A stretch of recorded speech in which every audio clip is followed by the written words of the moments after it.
The architecture of the pause. There's a particular kind of tired that has nothing to do with sleep. You can lie down, close your eyes, and still feel your mind standing at attention, moving, checking, measuring, keeping watch over a life that hasn't asked you to guard it quite this closely. Stopping felt dangerous. Not lazy, dangerous. As if the moment you stood still, something you'd built would slip. So the week began there, inside that momentum, and the first thing it asked was small. What if pausing isn't surrender? What if it's only the first crack in a habit of never stopping?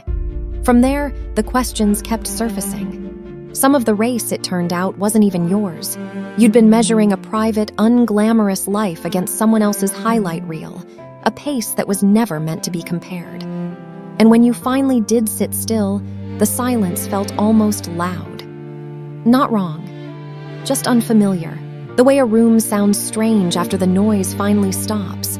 Underneath all of it sat a quieter belief, rarely said out loud, that your worth was something you earned through output, through being useful. But a person is not a task list. What you produce was never the same thing as who you are. Somewhere in there, you noticed your attention had been living somewhere else, rehearsing conversations that hadn't happened yet, replaying ones already finished, while the actual room, the actual moment, waited for you to come back to it. And slowly, wanting less noise stopped looking like giving up. It started looking like knowing yourself. That brought us here. Not to a life with every problem solved, not to constant calm. Just this, the ability to notice when something real has quietly taken up more of your day than it needed. A problem can stay unresolved without you standing guard over it every hour. Watching it closely doesn't make it move faster. That's where week 1 ends. Not with a transformation, with a little more room to breathe inside the same life you already have. But once the body is no longer required to keep moving, something else becomes harder to ignore.